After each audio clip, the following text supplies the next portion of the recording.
Next చూస్తున్నాం, ఏ సంఘం చూస్తున్నాం? పెర్గమ చూస్తున్నాం. పెర్గమ సంఘం చూసినప్పుడు అయ్యో ఇంకా భయంకరంగా ఉంటుంది. చదువుతామంటే ఒకసారి. పెర్గమలో ఉన్న సంఘపు దూతకి ఇలాగు వ్రాయుము, వాడి అయిన రెండంచులు గల ఖడ్గము గలవాడు చెప్పు సంగతులు ఏమనగా, సాతాను సింహాసనం ఉన్న స్థలములో. ఏంటంట?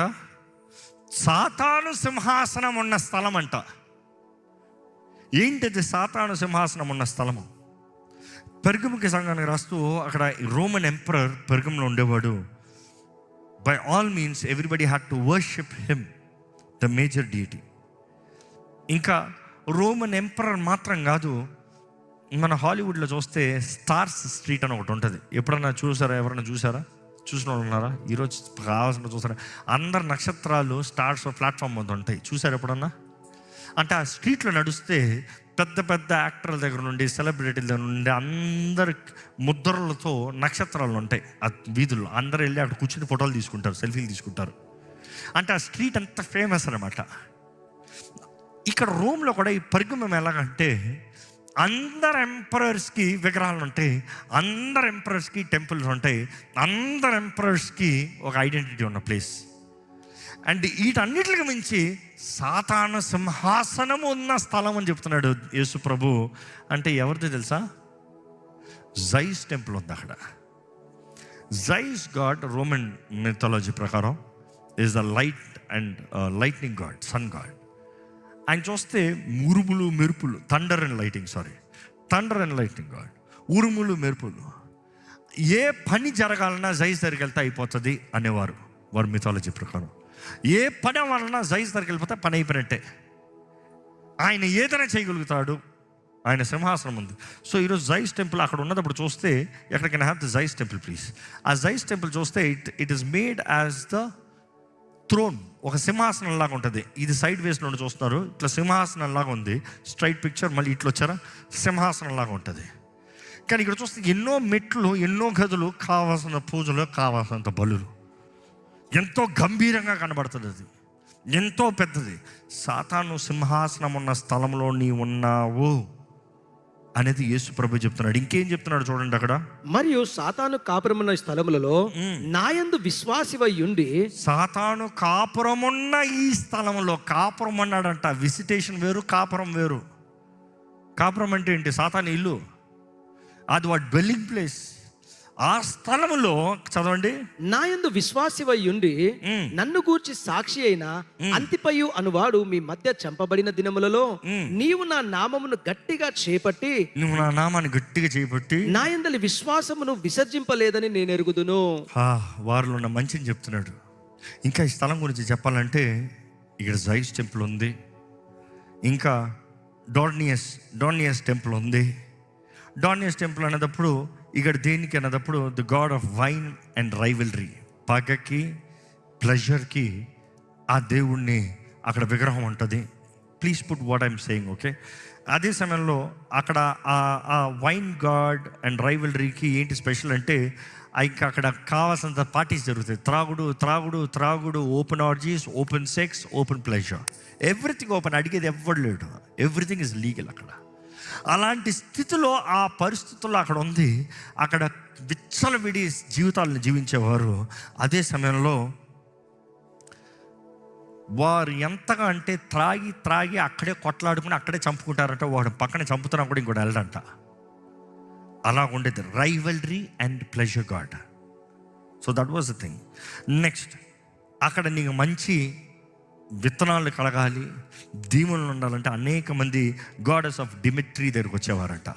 డిమిట్రీ గాడెస్ దగ్గరికి వచ్చి, the temple for goddess of డిమిట్రీకి వచ్చి ఫర్టిలిటీ గాడ్. అక్కడ కావాల్సినంత నీ బల్ల మీద ఆహారం ఉండేలాగా చూడాలి, నీ విత్తనం ఆశీర్వదించబడాలి అంటే అక్కడికి వచ్చి వారు విగ్రహాలను చేసి వారు ఒడిసే ద ఆఫరింగ్స్ని ఇచ్చి అక్కడ నుండి తీసుకునేవారంట బ్లెస్సింగ్స్. నెక్స్ట్, ఇంకా అక్కడ ఏంటంటే ఆ రోజుల్లో పెర్గంలోనే, ఇన్ఫ్యాక్ట్ హిస్టరీలోనే the major boom of science and medicines ప్రారంభమైంది పెర్గంలో అంటారు. In fact what is the thing, let me get the name right. Asclepius అనే ఒక పెద్ద హాస్పిటల్ ఉండేది, టెంపుల్ ఉండేది అక్కడ. ఈ ఆస్క్లేపస్ అనేది it is a big tourist spot temple. ఇక్కడ ఏంటంటే నీకు అనారోగ్యం ఉందా, నీకు వైద్యము. ఇన్ఫ్యాక్ట్ అక్కడ ఎంట్రన్స్లోనే ఒక పెద్ద బోర్డు ఉంటుందంట, డెత్ ఇస్ నాట్ పెర్మిటెడ్, మరణం ఇక్కడ వస్తానికి లేదు అనే ఒక సైన్ పెట్టి ఉంటుందంట పెద్దగా. ఆ స్థలంలోకి వచ్చినప్పుడు అనేక మంది దూరదేశ ప్రాంతాల నుండి, ప్రపంచంలో అంతటి నుండి అక్కడికి వస్తారంట ఆ ఆలయంలోకి. దేని కొరకు? స్వస్థత కొరకు. ఎలాగ స్వస్థత? అక్కడ స్పెషాలిటీ ఏంటంటే సర్పములు. సో అక్కడికి వెళ్ళినప్పుడు ఆ కేవ్స్లోకి వెళ్ళి అక్కడ యాజకుడి దగ్గరికి వచ్చినప్పుడు నీకు తాగుతానికి ఒక టానిక్ లాగా ఇస్తారంట. అది తాగిన వెంటనే నువ్వు మత్తులోకి ట్రాన్స్లోకి వెళ్ళిపోతావంట. ఆ ట్రాన్స్లోకి వెళ్ళిన వ్యక్తి వెళ్ళి ఆ గుహల్లో పడుకుంటే ఇట్లా డార్మెంట్స్ లాగా ఉంటుంది. ఇదంతా డార్మెంట్ గుహ, డార్మెంట్స్ మొత్తం. ఆ గుహల్లోకి వెళ్ళి అట్లా పడుకుంటే ఆ ట్రాన్స్లో 2 సర్పాలు వస్తాయంట. ఆ 2 సర్పాలు ఆ వ్యక్తి మీద అలా పాకుతూ ఉంటే ఆ వ్యక్తికి దర్శనం వస్తుందంట. ఆయనకి ఏం జబ్బు, ఏం రోగము. ఆయన ఆ ట్రాన్స్లో నుండి బయటకు వచ్చిన తర్వాత యాజకుడి దగ్గరికి వెళ్ళి నాకు పలానా దర్శనం వచ్చిందంటే ఆయనకి వైద్యం రాసిస్తాడంట. ఈ వ్యక్తి వెళ్ళి ఫస్ట్ అక్కడ విగ్రహాలకి బలి ఇచ్చి దాని తర్వాత ఆ మెడిసిన్ని తీసుకుని వెళ్తాడంట. సో పెర్గము స్థలం చూసినప్పుడు కావాల్సినంత ఫుడ్, బ్లెస్సింగ్, ప్లెజర్, ఇంకేంటి హీలింగ్, ఇవన్నిటికి ఐడెంటిఫికేషన్గా డెవిల్స్ ఓన్ ప్లేస్గా ఉంటుంది. ఆ స్థలానికి ఫేమస్ ఈరోజు కూడా, ఆ మెడిసిన్కి ఈరోజు కూడా మన హాస్పిటల్స్ లోగో, ప్రతి మెడిసిన్ డబ్బా మీద కూడా ఆ ఫేమస్ లోగో. అది ఎక్కడి నుండి స్టార్ట్ అయిందంటే అక్కడ నుండి స్టార్ట్ అయింది. ఎప్పుడైనా చూసారు ఈ లోగో? మీ మాత్రలు వెనకాల అన్నింటిలో ఉంటుంది, మోస్ట్ ఆఫ్ ద ప్రిస్క్రిప్షన్ పైన ఉంటుంది, మెడిసిన్ డబ్బాల మీద ఉంటుంది. ఏంటి? హీలింగ్కి సాదృశ్యంగా ఈ సిగ్నేచర్ని పెట్టారు. So this is where it began. ఇక్కడ ప్రారంభమైంది ఈ సూచన. అండ్ ఇక్కడ చూస్తే ఎవరికైనా సేఫ్టీ కావాలనేటప్పుడు ద టెంపుల్ ఆఫ్ టార్జన్ అని ఉందంట.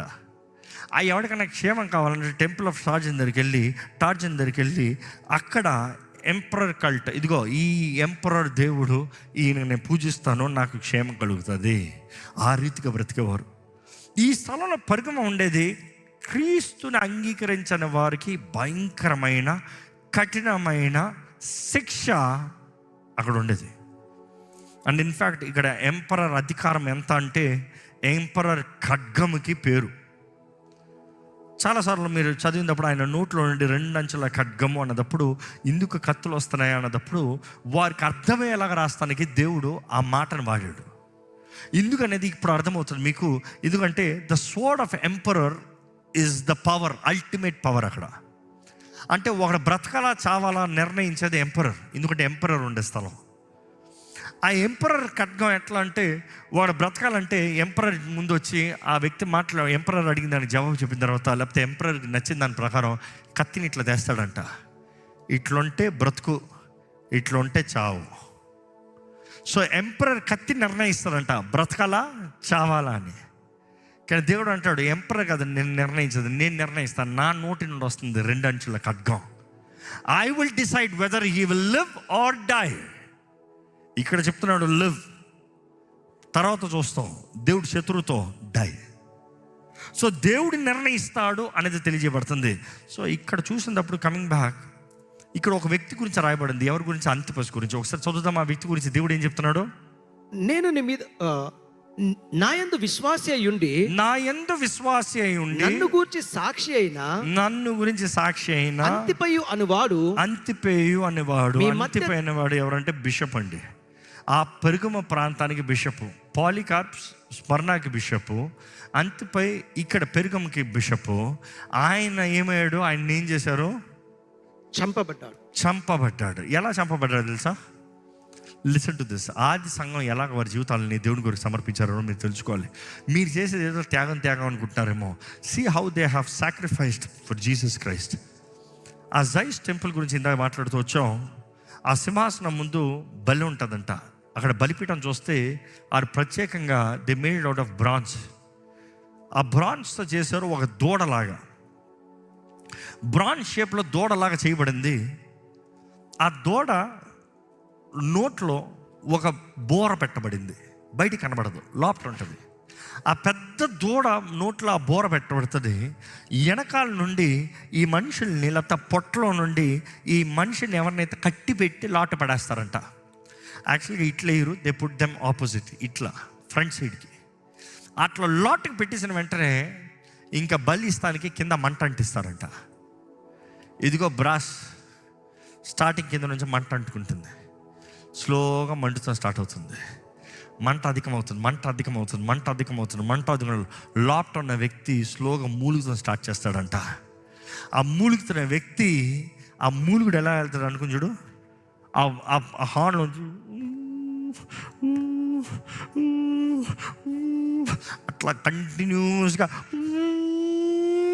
అట్లా సౌండ్ గట్టిగా వస్తూ ఉంటే దే యూస్ టు సే, చరిత్రకారులు రాస్తారు, ద బుల్ కేమ్ అలైవ్. లిటరల్గా దూరం నుంచి చూస్తానికి అదేదో జీవంతో వచ్చినట్టు, అది నిజంగా కేక వేస్తున్నట్టు వస్తుందంట. అంతిపైన కూడా చివరిగా ఆఫర్ ఇచ్చారు, యేసుని ఎరగనని చెప్పు, వెళ్ళిపో, లేదా చావు. వీరెవ్వరు చావుకి భయపడలేదండి, వీరెవ్వరు మరణానికి భయపడలే, వారు తెగించారు. ఐఎమ్ రెడీ టు డై అన్నారు. I'm ready to die, I'm not scared, I'm not scared. చంపుతావా చంపు, నేను రెడీ. ఎందుకంటే మరణం తర్వాత ఉంది జీవం. నా మటుకైతే బ్రతుకుడికి గ్రహిస్తే, if I leave this world next moment I'm in the kingdom of heaven. దేవునితో ఉన్నాను, దేవుని రాజ్యంలో ఉన్నా, యేసుతో ఉన్నా, అంతే. మైండ్ అయిపోయింది, యేసుతో ఉన్నా. వారు ఆ రీతిగా మరణించారు, వారు ఆ రీతిగా తెగించారు.